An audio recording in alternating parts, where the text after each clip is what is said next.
Est-ce que vous savez pourquoi c'est tellement spécial de chanter ensemble? C'est très spécial parce que lorsqu'on chante ensemble les noms de Krishna, le Mahamantra, on sort de cette boîte qui nous recouvre, de cette prison corporelle qui emprisonne notre conscience. Et il n'y a que nous, Krishna, et notre vérité avec lui. C'est pourquoi c'est tellement spécial de chanter ensemble. Parce qu'on n'est plus de upadis, comme Arjuna l'exprime au début de la Bhagavad Gita. Il a plein d'upadis qui sont des désignations matérielles et il est confus parce qu'il ne sait pas quel est son devoir, qu'est-ce qu'il doit faire.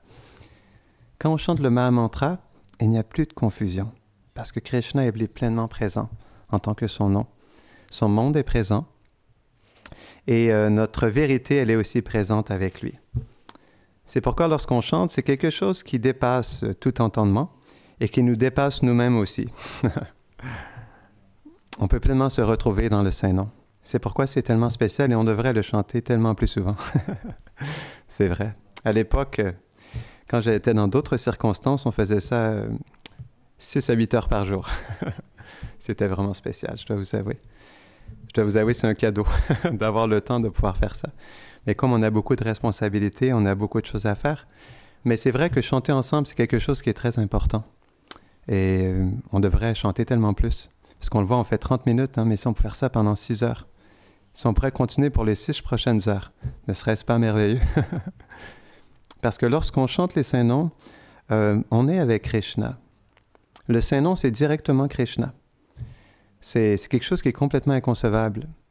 Krishnadas Kaviraj Goswami, il explique dans le Chaitanya Charitamrita que l'incarnation de Krishna dans cet âge est son son. Le Mahamantra, c'est l'incarnation sonore de Krishna dans cette ère dans laquelle nous vivons. Donc c'est pourquoi c'est tellement important, parce que lorsqu'on chante, on est avec Krishna, on est dans sa présence. Et Krishna, il explique ça. Il dit, je ne suis pas dans les austérités des yogis. Par exemple, on voit des yogis pendant 40 ans qui méditent à moins 50 dans les Himalayas. Il dit, je ne suis pas dans les austérités des yogis, dans les sacrifices. Je suis là où mes dévots me glorifient. Et dans le Brihad Bhagavatamrita, Sanatana Goswami, ou plutôt ce sont les Vaikuntavasis, les résidents de Vaikuntha, ils expliquent que le saint nom de Krishna, Nama Sankirtan, est la plus grande glorification de Krishna.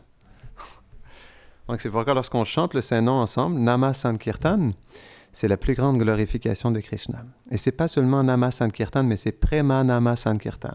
Ça veut dire que c'est un chant qui nous aide à développer l'amour pour Krishna, la personne suprême, quand on chante. Donc, on expliquait, le Mahamantra ne contient pas seulement Krishna, c'est déjà beaucoup, notre vérité, mais aussi l'amour divin, Prema.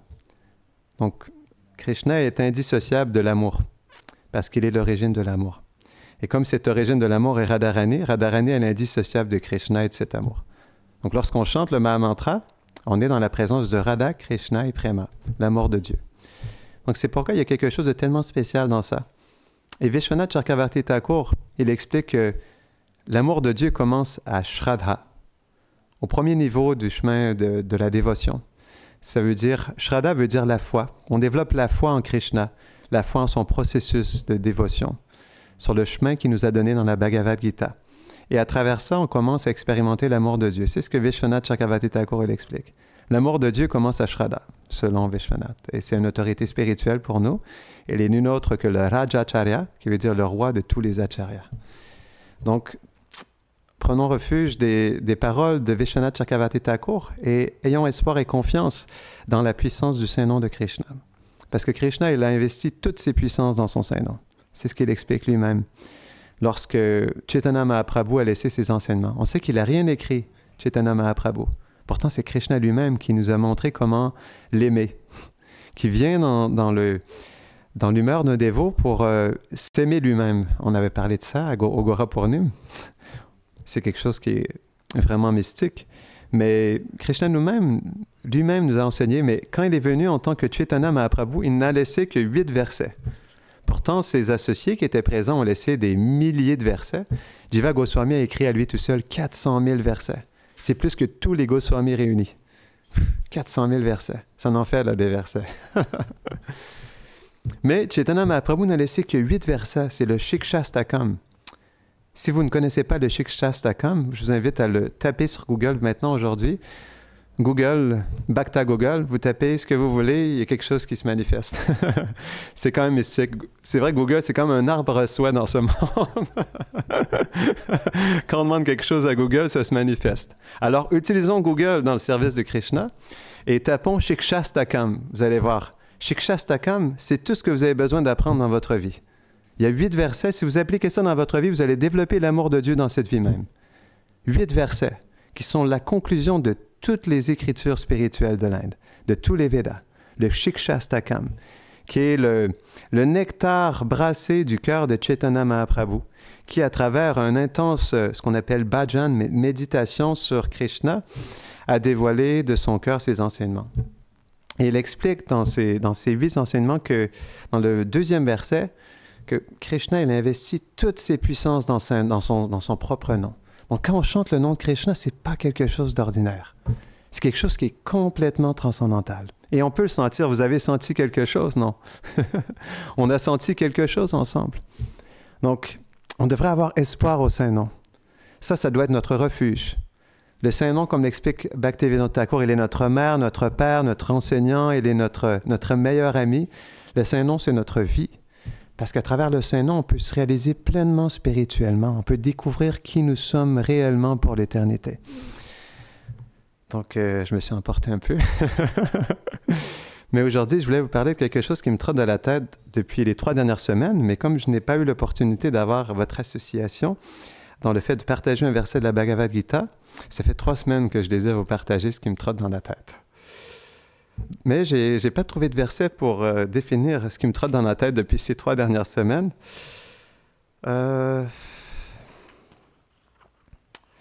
Voyons voir.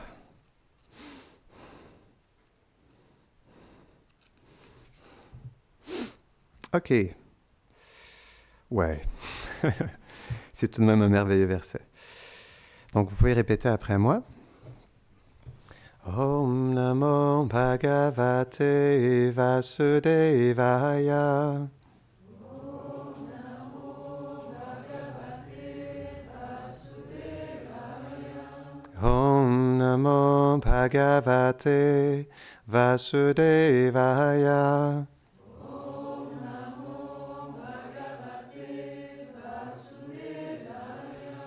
Om Namo Bhagavate Vasudevaya.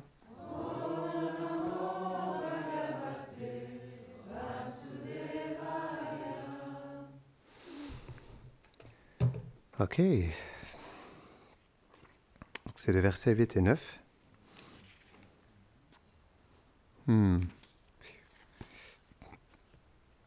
Naiva kinchit karomiti yukto manyeta tatvavit Pashyan Srinvan Sprishan Jigran Asnan Gachan Svapan Svasan Paralapan Visrijan Grinan Unmishan Nimishan Api Indriyan Indriyarteshu Vartanta Iti Dharayan. Traduction. Quand un yogi qui est situé sur la voie de l'action désintéressée devient établi dans la connaissance de la vérité, bien qu'il accomplisse toutes les activités consistant à voir, à écouter, à toucher, à sentir, à manger, à bouger, à dormir, à respirer, à parler, à évacuer les déchets de son corps, à accepter des choses, à cligner des yeux, il réalise que seuls ses organes sensoriels sont engagés avec leurs objets respectifs, mais que lui-même n'accomplit aucune action. Quel verset révélateur pour la nature de ce monde. Commentaire. Celui qui a réalisé la nature spirituelle de l'âme perçoit que les organes des sens de perception, comme les yeux et les oreilles, les sens de l'action, comme la voix, les airs qui circulent dans le corps, les fonctions du corps physique avec leurs objets respectifs, sont séparés de la nature purement spirituelle de l'âme. Pour cela, il devient libéré du conditionnement qui oblige l'âme à être impliquée dans leurs actions.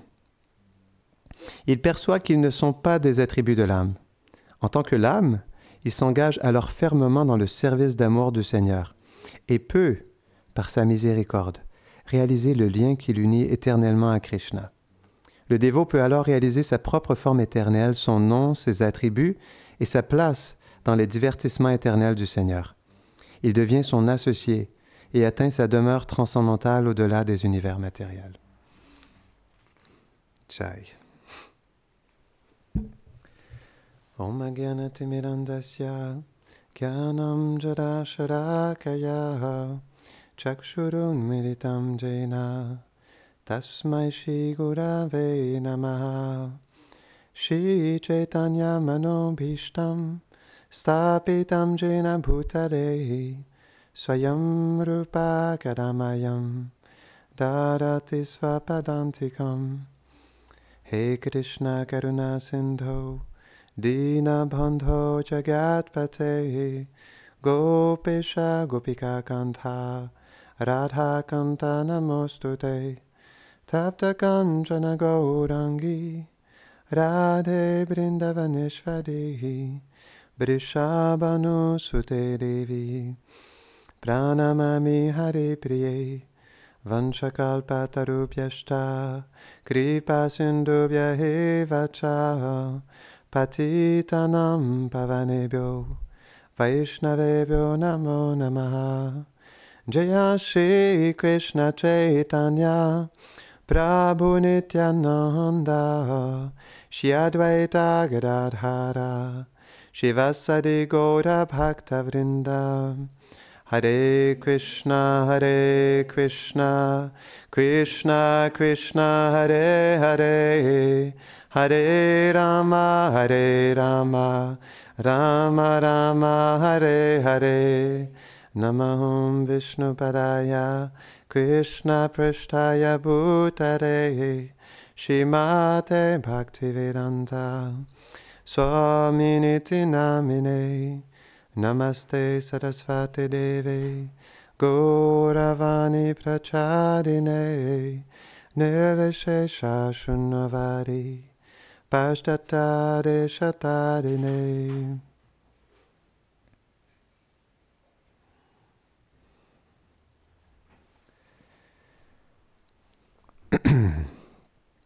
Donc ça fait 3 semaines que j'attends ce moment et de vous partager ce qui me trotte dans la tête. Je me suis rappelé il y a 3 semaines ce que mon premier maître spirituel m'avait dit. Et ça m'avait marqué, je dois vous avouer. Il m'a dit, on vit tous dans une boîte. Il a juste dit ça.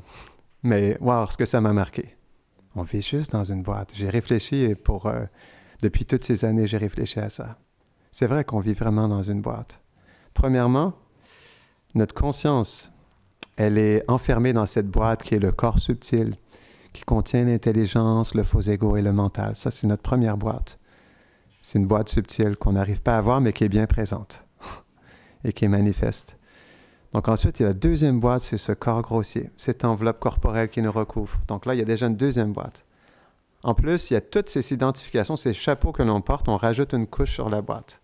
On s'identifie comme un homme, comme une femme, comme un mari, comme une épouse, comme un enfant, comme un adulte, comme un peintre, comme un professeur.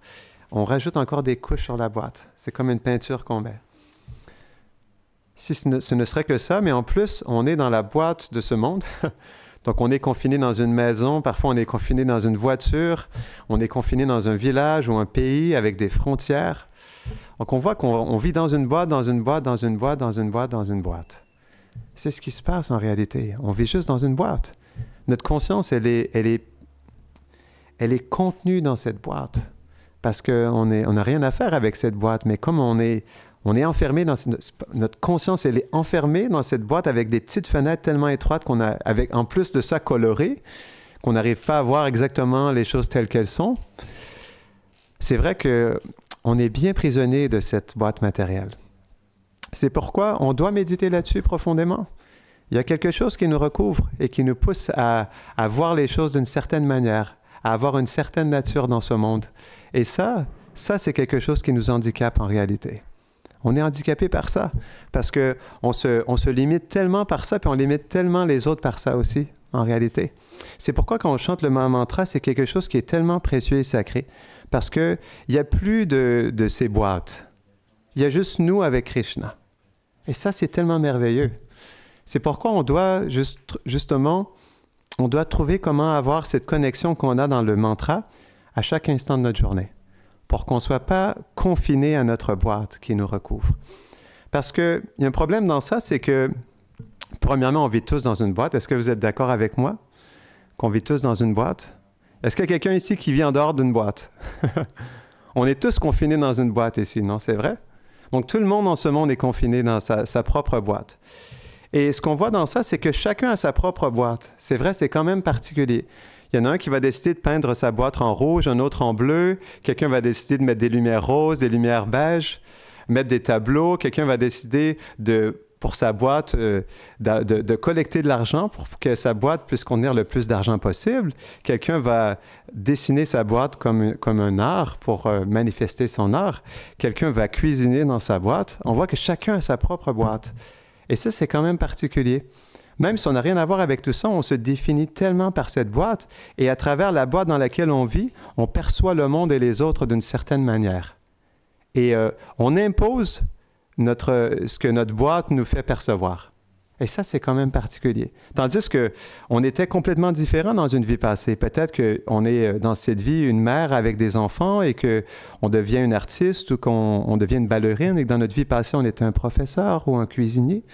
On avait une nature complètement différente dans notre vie passée et on se définissait complètement dans cette boîte. Et là, dans cette vie, on se définit complètement avec cette boîte qui nous recouvre.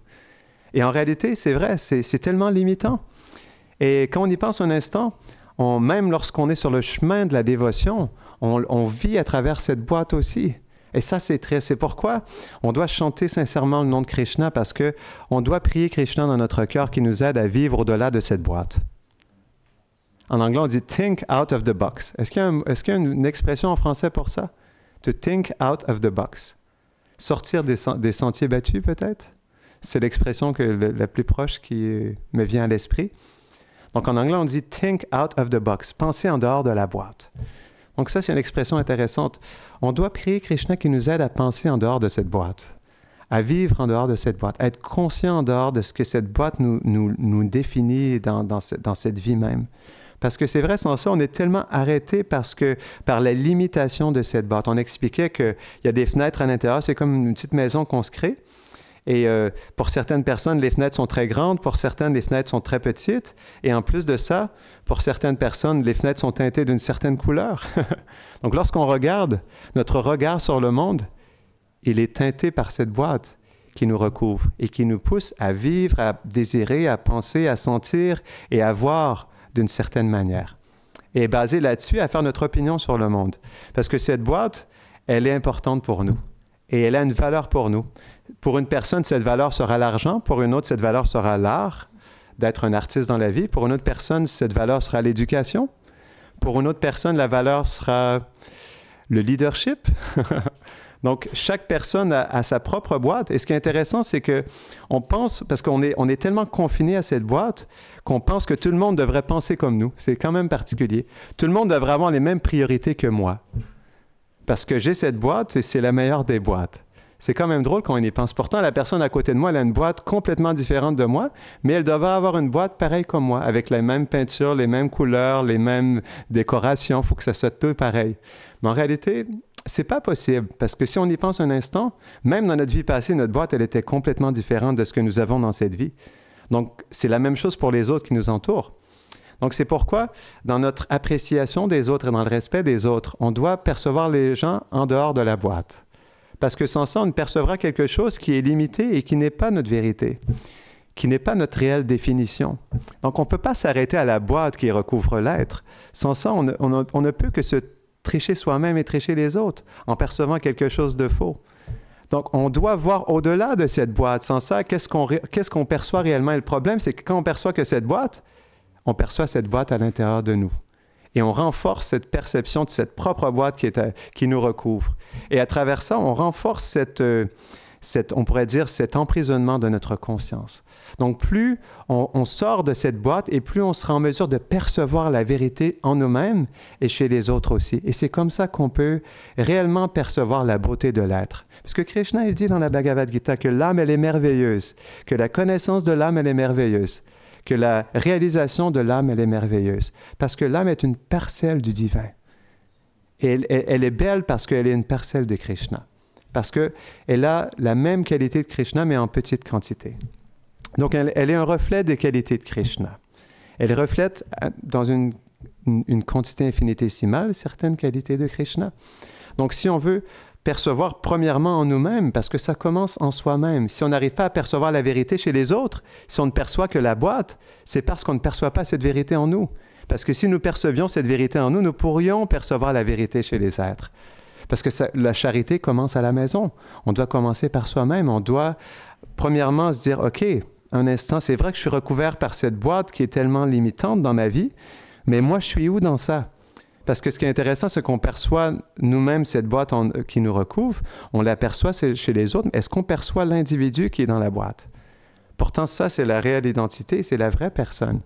Est-ce qu'on prend le temps de percevoir, au-delà de toute cette boîte qui nous recouvre, ce que nous sommes réellement à l'intérieur de nous et ce que les autres sont réellement à l'intérieur d'eux-mêmes? C'est comme ça qu'on pourra avoir l'harmonie. Et c'est comme ça qu'on pourra avoir l'appréciation de tous les êtres. Et par le fait même, un amour pour tous les êtres. Un désir de servir tous les êtres. Parce qu'on réalise que oui, tous les êtres sont des parcelles de Krishna. Et pour cela, ils méritent le respect, l'amour. Ils méritent d'être servis, d'être honorés. Parce qu'ils sont des parcelles de Krishna. Au-delà de toutes ces couches matérielles. Krishna lui-même perçoit ça. Qu'est-ce qui fait que Krishna nous accompagne vie après vie dans le cœur? C'est parce bien sûr, il voit tout ce qui nous recouvre, mais il voit aussi notre être. Il voit notre vérité. Et c'est pourquoi Krishna il est inspiré à nous accompagner vie après vie. Parce qu'il est conscient de notre vérité. Et à cause de ça, il est prêt à tout tolérer. Parce qu'il est toujours en compagnie de notre vérité. Mais est-ce que nous, on est en compagnie de Krishna et de notre vérité? C'est là où on doit faire ce travail. C'est là où on doit vraiment faire une introspection. Moi, de mon côté, Krishna, il voit ma vérité, il vit avec ma vérité, il est conscient qu'est-ce que je vais devenir dans cette vérité, mais moi, qu'est-ce que je fais pour être connecté à ça? Et c'est là où, justement, on doit méditer. Ce verset est important, parce que tout de même, c'est expliqué, il y a quand même plusieurs mots qui sont donnés dans ce verset. On pourrait se dire à peu près n'importe quel geste ou action dans ce monde pourrait être placé dans ce verset. Le fait de manger, de boire, de dormir, de se vêtir, c'est parce que ça serait trop long. Krishna, il aurait pu dire chaque action dans ce monde, mais là, on aurait passé toute la journée. Donc, il a synthétisé en quelques actions, mais toutes les actions sont de la même manière en réalité. Ce sont des gestes que nous posons à travers cette boîte, mais on ne devrait pas se limiter, se définir par ça, parce qu'on est tellement plus que ça en réalité. Et on est fait pour vivre sur une plateforme tellement plus belle que celle-ci, qui est ce corps. Mais le point, c'est que même si c'est vrai qu'il y a cette boîte qui nous accompagne toute cette vie, on n'est pas obligé de se limiter à cette boîte, de se définir par cette boîte, parce qu'on est l'âme. C'est comme ça que Reuben Hurricane Carter, comme il a passé 35 ans en prison, même s'il a été toutes ces années en prison, il disait qu'en fait, je me suis libéré en prison. Parce que j'ai dépassé pas seulement la prison de mon corps, mais la prison matérielle dans laquelle j'étais, à travers la méditation. Donc, on doit, à travers la méditation, le chant du Mahamantra, on doit sortir de notre propre boîte qui nous recouvre pour pouvoir se connecter à notre vérité. C'est comme ça qu'on va pouvoir vivre pleinement dans la vie. C'est comme ça qu'on va pouvoir se connecter à notre vérité. Ça prend une introspection vraiment profonde dans le cœur. On doit avoir cette sincérité dans notre cœur de chercher au-delà de cette boîte. Et ça demande une prière même, une prière sincère du cœur. Parce que c'est vrai, quand on y pense un instant, même si on n'a rien à faire avec tout ça, reste que c'est compliqué parce qu'il y a plein de couches qui nous recouvrent. Et c'est compliqué par nous-mêmes de dépasser toutes ces couches. Parce que c'est vrai, c'est l'énergie de Krishna. Et c'est quelque chose qui est très puissant. Parce qu'on le voit à travers l'influence que ça a dans notre vie. On est tellement identifié à travers ce corps, cette boîte, ces pensées, ces désirs, ces sentiments, qu'on est limité par ça. Et c'est là où on doit prier Krishna vraiment de tout notre cœur. Parce que j'ai entendu un jour quelque chose qui m'a vraiment inspiré. C'est expliqué que lorsqu'on prie le Seigneur, c'est l'âme qui prie. C'est l'âme qui est consciente. C'est ça qui est expliqué. Que c'est un niveau de conscience de l'âme. Par exemple, on peut être conscient de nos activités quotidiennes, mais quand on prie, c'est l'âme qui est consciente de son besoin de se connecter avec Krishna. Donc c'est pourquoi la prière, ce n'est pas quelque chose d'ordinaire et on doit vraiment se disposer dans notre cœur à prier Krishna du plus profond de notre cœur pour qu'il puisse nous aider à sortir de cette boîte, à faire l'expérience de notre vérité. Parce que c'est Krishna qui peut nous aider à dépasser ça. Parce qu'il dit ça, il dit même si cette énergie matérielle, elle est insurmontable, si tu prends refuge en moi, tu peux très facilement la surmonter en réalité. Donc par le refuge de Krishna, par sa miséricorde, on peut très facilement surmonter son énergie matérielle. Donc c'est pourquoi on doit vraiment avoir cette prière du fond du cœur. C'est un cri du cœur où on appelle Krishna. Et ça se fait vraiment à travers le Maha Mantra. On doit appeler Krishna, on doit appeler notre vérité. Parce que notre vérité, elle nous attend. Parce que si Krishna nous attend, ça veut dire que notre vérité, elle nous attend aussi. Parce qu'on est fait pour être avec lui. Donc la prière, c'est un moyen de vraiment poser notre intention dans notre cœur. Parce que c'est la seule chose que nous sommes de toute façon. La seule chose que nous sommes, c'est l'intention.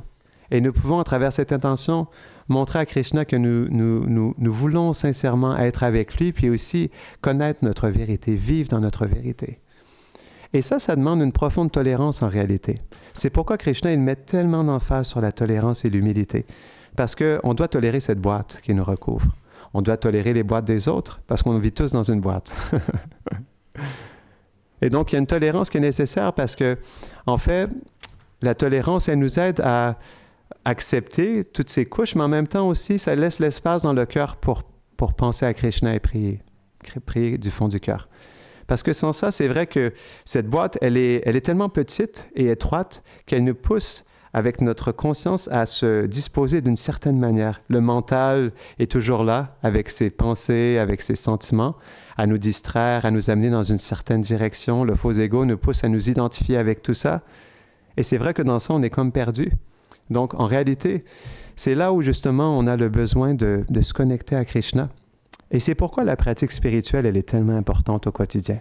On a besoin d'un moment de connexion à tous les jours pour faire sentir à Krishna notre intention d'être avec lui.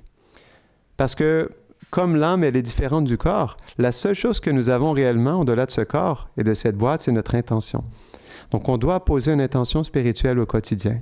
Et ça se fait réellement à travers la prière. Parce que c'est une intention du cœur où, directement en Krishna, on lui exprime notre besoin de se connecter avec lui et qu'il nous aide aussi à nous accompagner, à nous soutenir dans cette connexion spirituelle.